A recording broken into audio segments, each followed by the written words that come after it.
Good morning, everyone. Myself, Dr. Rekha Bhadoria, Assistant Professor, Government PG College, Jhalawar. बच्चों, हम सामाजिक सर्वेक्षण का अर्थ, परिभाषा और उसके प्रकार सबका अध्ययन कर चुके हैं। इसी के आगे अब हम करेंगे कि सामाजिक सर्वेक्षण के आयोजन के प्रमुख चरण कौन कौन से हैं, और इन आयोजन का जब तक हम पहले से कुछ तैयारी नहीं कर लेते हैं तब तक इसका संचालन जो है आगे से ठीक प्रकार से नहीं हो पाता है।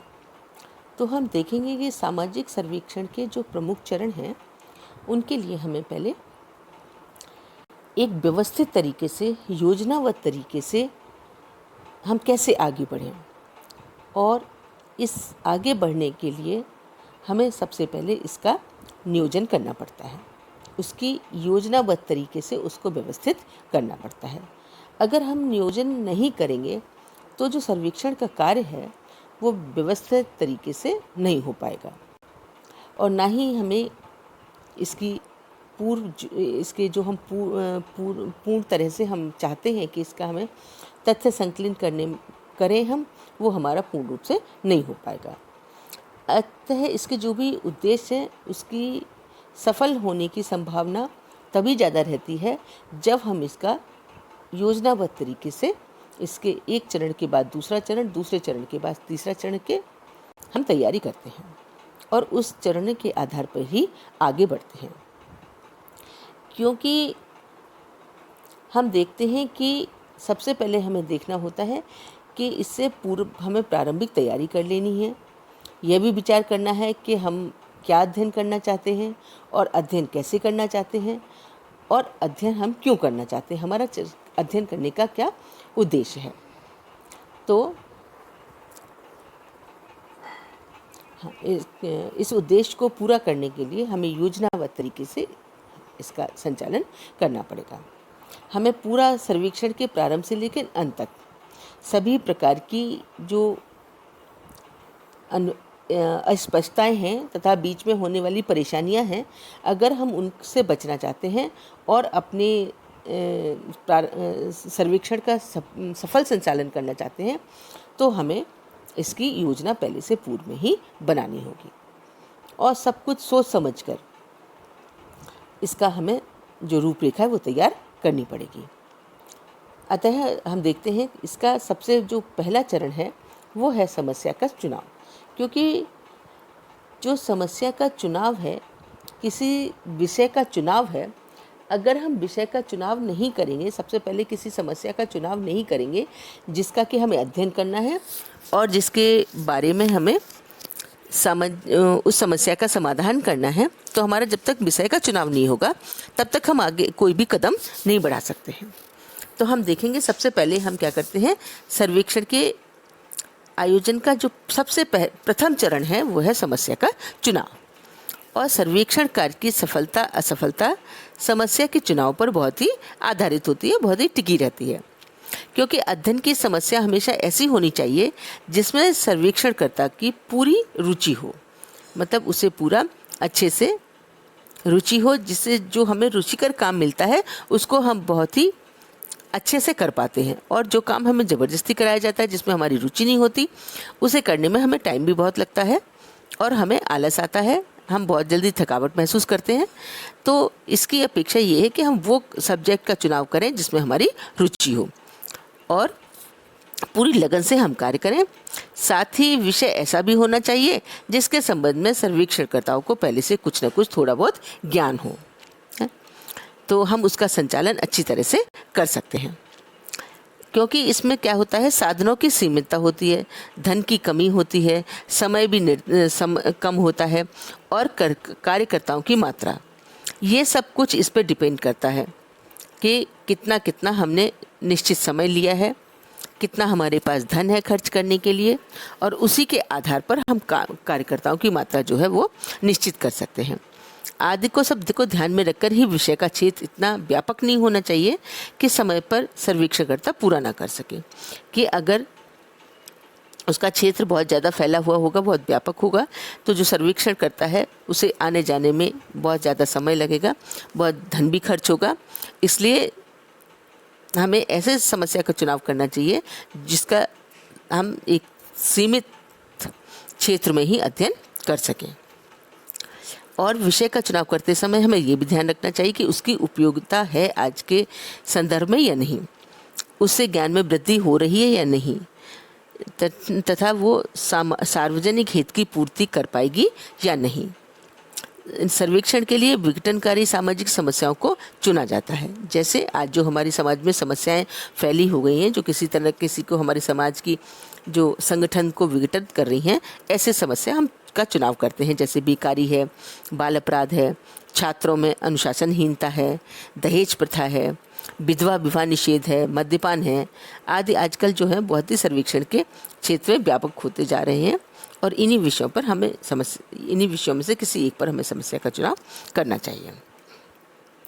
दूसरा है कि दूसरा चरण जो है वो है सर्वेक्षण के उद्देश्यों का निर्धारण।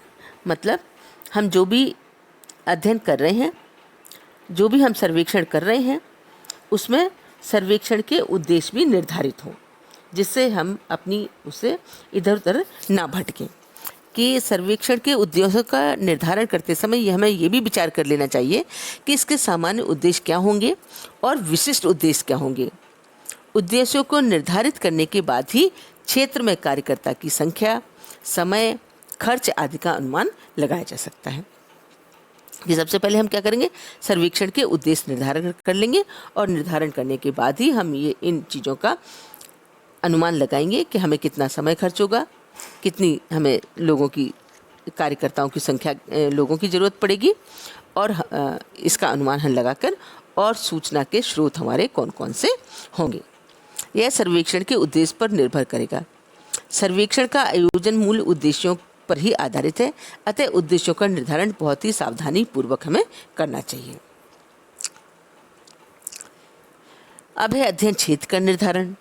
इसका तीसरा चरण है अध्ययन क्षेत्र के निर्धारण का तात्पर्य है कि सर्वप्रथम विषय के जिन पक्षों का हमें अध्ययन करना है उसे स्पष्ट कर लेना चाहिए, क्योंकि उन पक्षों से संबंधित तथ्य ही संकलित किए जाएं। हमें आर्थिक पक्ष, सामाजिक पक्ष, राजनीतिक पक्ष, है ना, शैक्षिक पक्ष, किस पक्ष का हमें अध्ययन करना है, तो हमारा ये अगर पक्ष निर्धारित होगा, स्पष्ट होगा, तो हम पूरे उसके जीवन काल में से वही पक्ष का अध्ययन करेंगे और उसी से संबंधित जो तथ्य हैं वो संकलित किए जाएंगे। निरर्थक या अपने उद्देश्यहीन हमें तथ्य का संकलन हम नहीं करेंगे, और जब हम इस चीज़ से बचेंगे तो हमारा समय और धन भी बचेगा। यदि श्रमिकों का अध्ययन करना है तो हमें ये देखना पड़ेगा कि किस दृष्टि से हम श्रमिक किसको मानेंगे, क्योंकि श्रमिक तो जो भी बाहर कार्य करते हैं वो सब श्रमिक होते हैं। साथ ही हमें यह भी बताना होगा कि किस भौगोलिक क्षेत्र में श्रमिकों का अध्ययन किया जा रहा है, मतलब उस किस भौगोलिक क्षेत्र में जो श्रमिक लगे हुए हैं उनका हम अध्ययन करेंगे। किस उद्योग में काम करने वाले श्रमिकों का सर्वेक्षण किया जा रहा है, और अध्ययन क्षेत्र को स्पष्ट करने के साथ ही तथ्यों को पूर्ण ढंग से हम संकलन करेंगे। अब नेक्स्ट चरण है, जब हमने क्या क्या कर लिया, समस्या का चुनाव कर लिया, सर्वेक्षण के उद्देश्यों का निर्धारण कर लिया और अध्ययन क्षेत्र का भी निर्धारण कर लिया, तो इससे पहले जो हम तथ्य संकलित करेंगे उससे पूर्व में हमें कुछ तैयारी करनी है, जिसे हम प्रारंभिक तैयारी करते हैं। उस तैयारी का नेक्स्ट चरण हम देखेंगे कि इस चरण में सबसे पहले विषय से संबंधित उपलब्ध साहित्य का भी हमें अध्ययन करना है, क्योंकि जिस विषय का हम अध्ययन करने जा रहे हैं, जिस समस्या का चुनाव करने जा रहे हैं, उसके बारे में हमें पहले पूर्ण जानकारी, मतलब सर्वेक्षणकर्ता को पूर्ण जानकारी होनी चाहिए। विषय से संबंधित जो उसका पहले से ज्ञान है उस ज्ञान में और वृद्धि करनी चाहिए, तभी वो अपने अधीनस्थ जो उसने सर्वेक्षणकर्ता का एक संगठन बनाया है, तभी वो स्पष्ट रूप से उसे समझा सकेगा कि उसे अपने क्षेत्र में जाकर क्या करना है। तो अध्ययन की कौन सी, और उसके बाद ही हम देखेंगे कि कौन सी पद्धति उपयुक्त है। इसके अलावा हमें यह भी अनुमान लगाना है कि सब विषय से संबंधित कौन से पक्ष अधिक महत्वपूर्ण हैं जिन पर ध्यान दिया जाना चाहिए। इस चरण में सर्वेक्षणकर्ता के क्षेत्र में जाकर लोगों से मिलकर विषय से संबंधित में एक अनौपचारिक बातचीत करनी भी सम्मिलित है।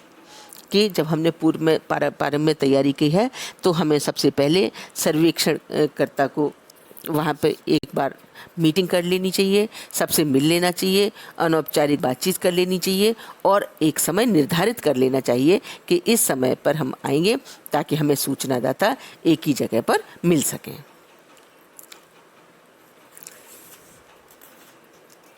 फिर है निर्देशन का चुनाव। निर्देशन के चुनाव का मतलब है कि अगर हमारा क्षेत्र जो है वो बहुत फैला हुआ है, दूर दूर तक है, तो हम उसमें से कुछ लोगों का निर्देशन के रूप में चुनाव कर लेंगे। निर्देशन का आकार कितना होगा?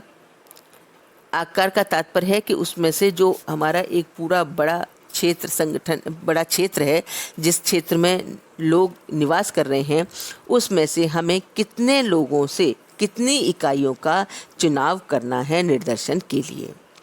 क्योंकि एक समग्र जो होता है वो पूरी इकाई होती है, और उसमें पूरी इकाई में जो हमारा निर्देशन प्रतिनिधित्व कर सके, ऐसे समग्र की सभी विशेषताएं हों, कम से कम इतने लोगों का, इतनी इकाइयों का निर्देशन के रूप में हमें चुनाव करना चाहिए।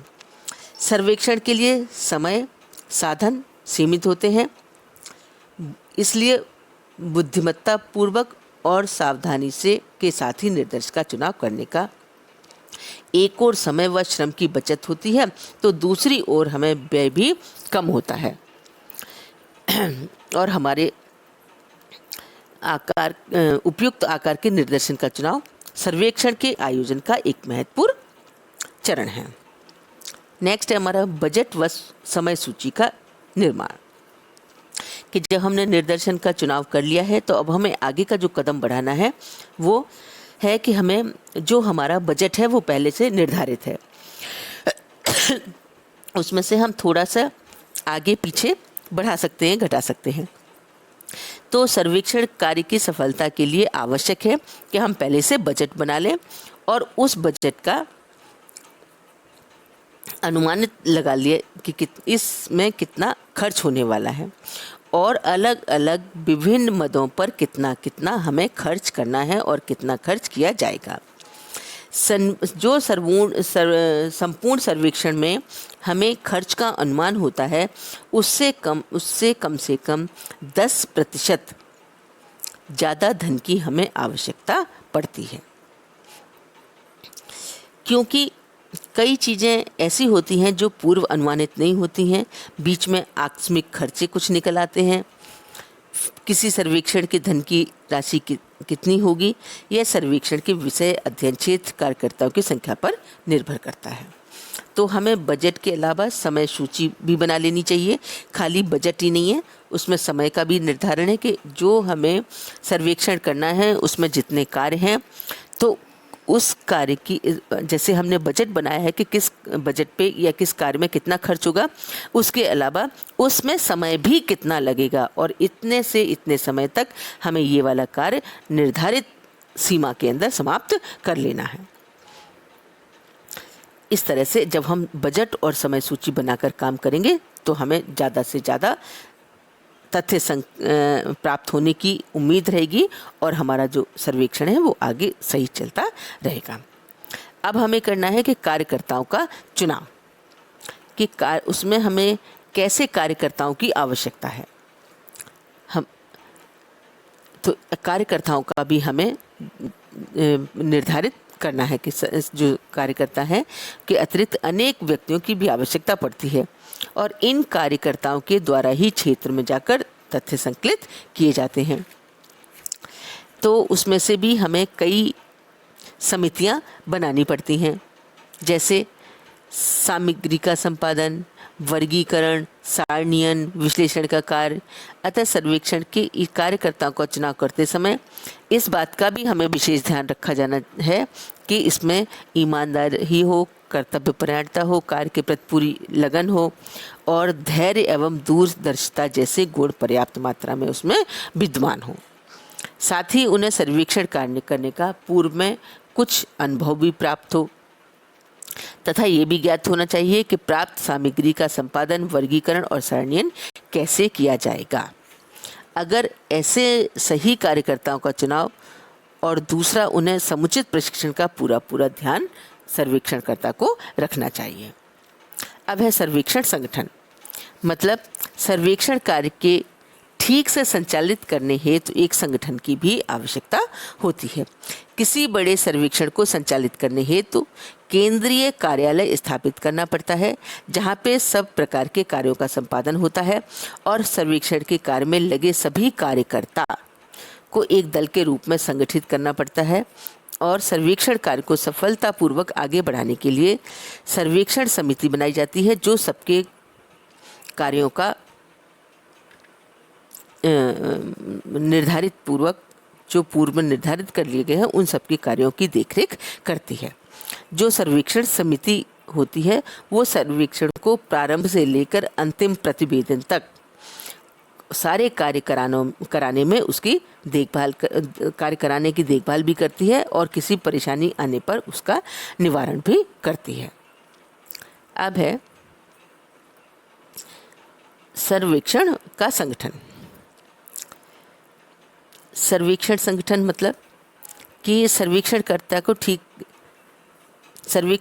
को ठीक से संचालित करने के लिए एक संगठन बनाया जाता है। वो संगठन अलग अलग समितियों में बांट दिया जाता है, जिससे उसका अलग अलग समिति अपने अपने कार्यों की देखरेख करती है और पूर्ण रूप से हमारा जो है वो सर्वेक्षण सही प्रकार से होता है। अब है नेक्स्ट हमारा समुदाय को तैयार करना। समुदाय मतलब वो क्षेत्र जहाँ पर हमें जाकर तथ्यों का संकलन करना है, वो होता है हमारा समुदाय ना। किसी गांव में जाना है, किसी नगर में जाना है, किसी संस्था में जाना है, तो ये हमारा क्या होगा, समुदाय होगा, जहाँ पर जाकर सर्वेक्षणकर्ता को या उसके संगठनकर्ता को जाके वहाँ से तथ्य संकलित करना है। तो तथ्य संकलित करने से पहले क्या करता है, सर्वेक्षण की सफलता के लिए आवश्यक है कि क्षेत्र में सूचनादाताओं से मिलकर प्रारंभिक तथ्य एकत्रित किए जाएं। इसके लिए सूचनादाताओं को मानसिक रूप से पहले से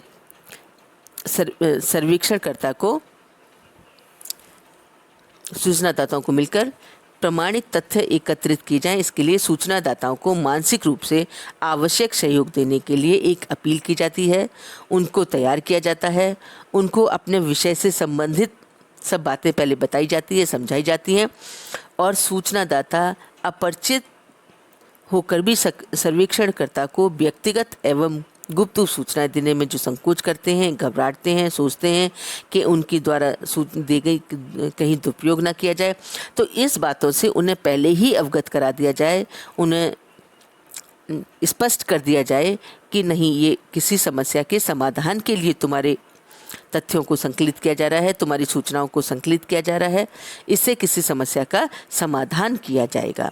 उनकी किसी भी सूचना को कहीं भी किसी दुरुपयोग में नहीं होगा। अब उसके बाद जब समुदाय तैयार हो जाता है तो अगला चरण होता है हमारे तथ्यों का संकलन करना। जब हम अब वास्तविक सर्वेक्षण प्रारंभ होता है और इस स्तर पर सबसे पहले चरण तथ्यों का संकलन है।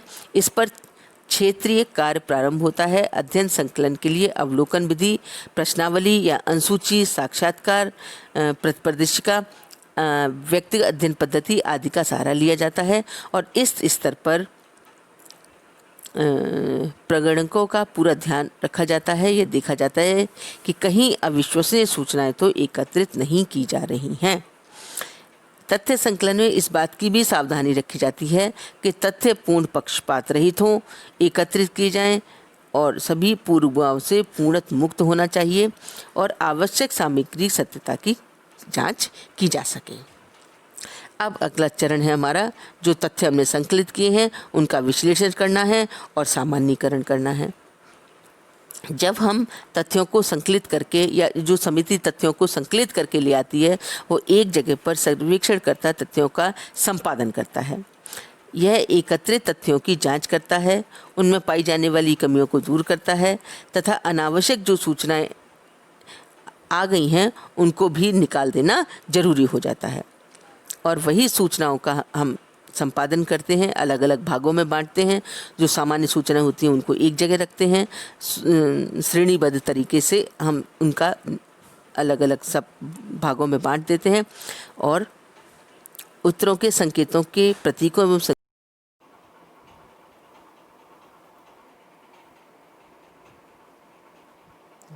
बच्चों, अब हमारा इससे अगले का जो चरण और लास्ट चरण है वो है प्रतिवेदन का निर्माण एवं प्रकाशन।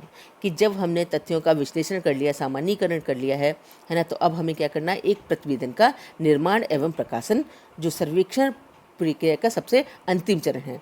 तथ्यों के विश्लेषण से एवं विवेचन के पश्चात हम वैज्ञानिक निष्कर्ष निकालते हैं और सामान्यीकरण किया जाता है। सर्वेक्षण के परिणामों को निष्कर्ष के रूप में प्रतिवेदन में समुचित स्थान दिया जाता है और सामाजिक समस्या का विश्लेषण किया जाता है, जिसके समाधान हेतु सुझाव दिए जाते हैं। सुझाव व्यवहारिक और साधनों की सीमा के अनुरूप होने चाहिए। प्रतिवेदन में आवश्यकता अनुसार चित्रों एवं बिंदु रेखाओं का प्रयोग भी किया जाना चाहिए। प्रतिवेदन की भाषा सरल और आसान होनी चाहिए। अतः स्पष्ट है कि किसी भी हम सर्वेक्षण में इन एक चरण बाई चरण कदम से कदम आगे बढ़ाकर चलेंगे तो हमारा सर्वेक्षण पूर्ण रूप से सही और सही निष्कर्ष पर पहुंचेंगे। बच्चों, धन्यवाद।